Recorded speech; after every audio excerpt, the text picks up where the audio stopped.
And we're here at the United Nations Oceans Conference, and today we're here with Minister Abraão Vicente from Cabo Verde, the Minister of the Sea, to talk about how Cabo Verde is approaching the oceans, this conference, and the blue economy. So, Minister, thank you for being here with us today. How has the conference been going so far? Very well. We are very surprising. People know Cabo Verde, and they know the small island country are challenged more than anybody else. We don't have a plan B for ocean, so we are in the middle of the Atlantic Ocean. So, and we have to handle with the trash everybody produce and put in the sea. They go to our coasts, and for us it's not just a question of save the whales, the sharks. It's save ourselves too as a humankind. This conference is a sign, a very strong signal from the UN to other countries, to all the countries, that we have to do something practical in a very efficient way, and we have to engage because it's a collective work. Nobody have all the solutions, so that's the reason why we matter as the big countries. We have to do our part. But as a small country, we have to ask for more, to do more. Yeah, absolutely. And it's critical that at this conference, the small island states show that it's the people, the coastal communities, that are at the center of the conversation, in addition to the wildlife and all the other things happening. Yes. So for small island developing states like Cabo Verde, also known as large ocean states, what does it mean to be at the Oceans Conference? How can island nations have their voices heard as well, while all of the different nations of the world and so many people are here together? When you have the best practices and you engage with science, when you show you are doing in fact the things, it's not just a plan.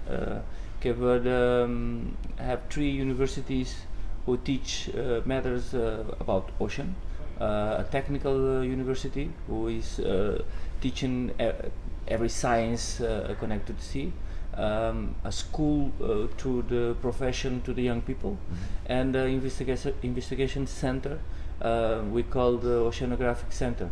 We have a partnership with German and scientists all around the world. When you have stuff like that, people can look at you and say, these people are very serious about this. This is the reason why yesterday we co-chair one of very important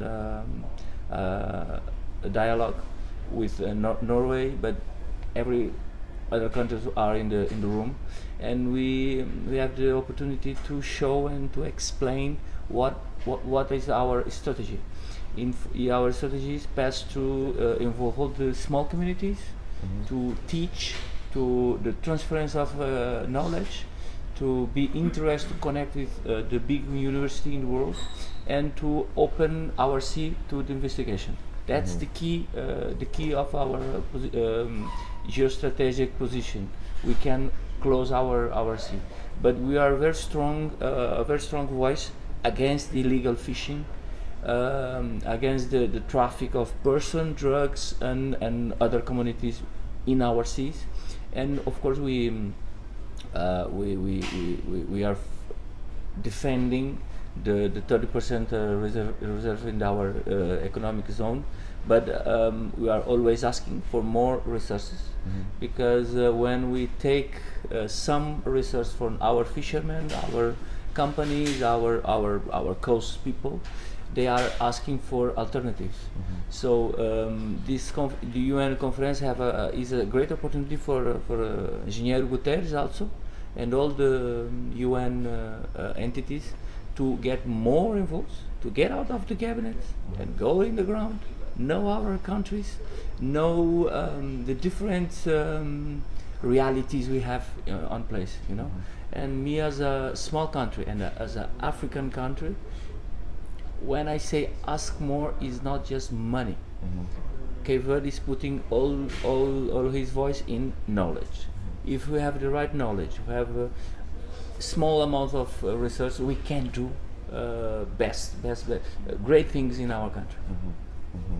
So one term we've heard a lot about this week is the blue economy, and people may be more aware of ocean conservation and what that means, but the blue economy might not be a term that everyone's familiar with, and even if they are, how that applies. So I'm curious, for you specifically, what does it mean, the blue economy, for you, and for Cape Verde, how will you be applying that concept in your context? A blue economy means is not about just about the sea.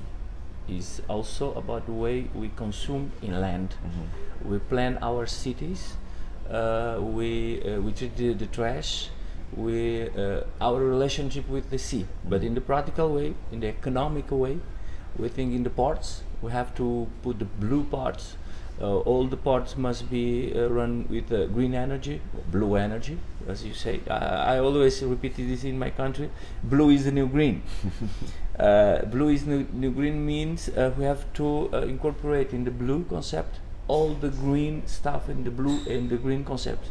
Green energy, solar energy, hydrogen, green hydrogen, not hydrogen. We use water we can drink to produce. We means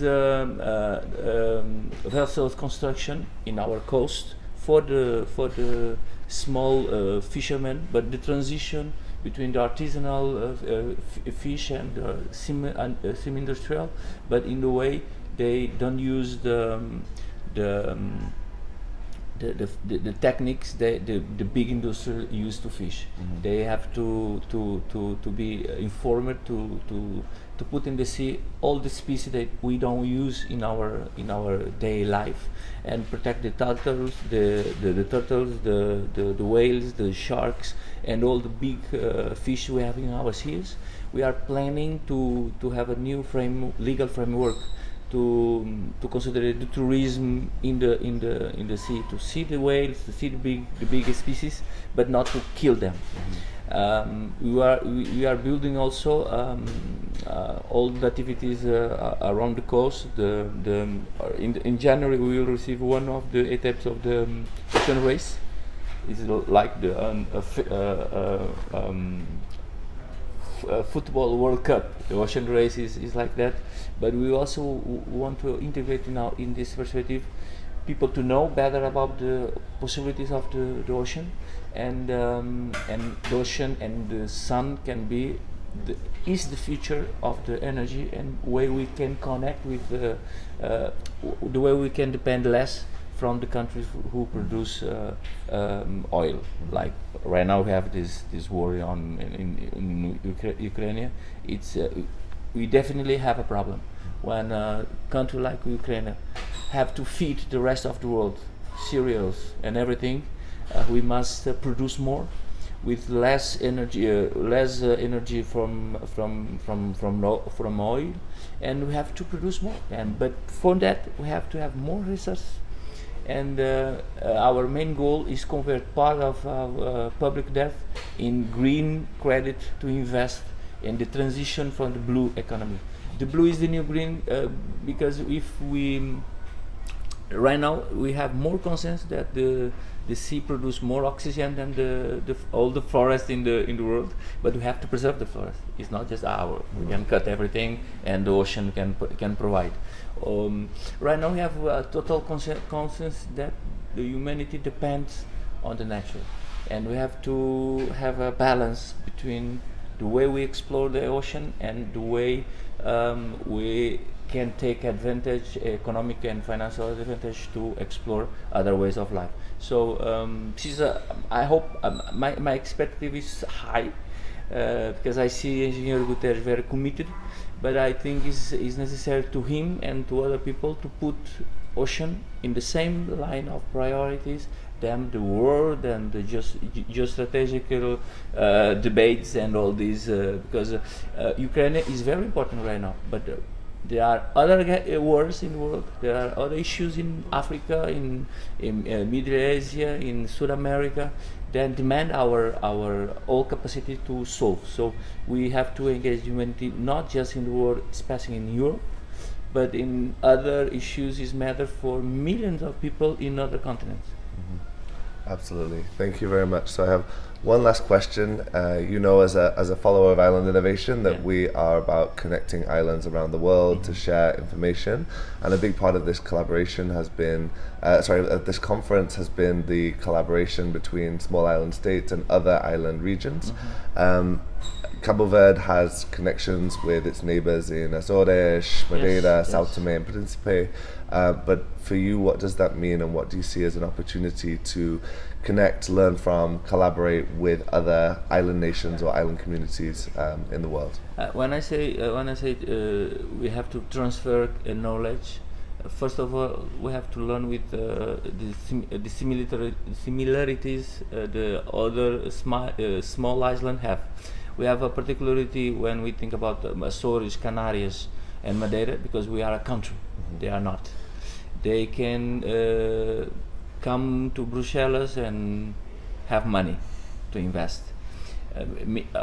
Cabo Verde, São Tomé, Boluda, and the Antilles Island, the Ocean Pacific Island, some of them are countries, small, very small countries. And Singapore is a very particular country. It's a big country in a small island. So we have to connect, to transfer knowledge, to do better, as we say, to build better and to build back bluer. And for do that concept, we have to know better each other and to connect the government in different levels: the education, the preservation of our coastal island, the investigation of our sea, and be in a very intensive and conscious relationship when we talk about the ocean. It's not oceans, it's ocean, because everything we do in the Pacific can impact in the Atlantic Ocean, and our ocean, the Atlantic, is the major place where runs the major part of the commerce in the world. So everything passes from here. So we defend the 30% of the reservation, but we also defend the international waters as humanity, property, and patrimony. So we have to preserve. But for me, it's very interesting to see Jason Momoa here promoting, because the young people will see in this actor a very important role. It's also important to bring the experience of anonymous people from the island and from the country in the coast, where the experience are terrible right now. Just you can visit Senegal, Gambia, all this country in the coast of Occidental Africa. You can see the Guinea-Bissau, the impact of the no regulation of the international water, the no regulation of the traffic, the international illegal fishing. We have all the technology to a very strong impact in the preservation. We have to want to do it. That must be put as a first priority for the countries. Minister Vicente, muito obrigado. Muito Thank obrigado. you for taking the time in your busy My schedule, honor, my honor. and definitely wishing you the best for a successful Thank Oceans you. Conference. We will be connected. We will follow you in your page and the page of Island Innovation, because I learn a lot from you. Thank you so much. Thank We you. appreciate Thank that. you, We and really good want job. to make sure that Cape Good Verde job. has a voice in that Okay. island conversation. So thank you. Thank you.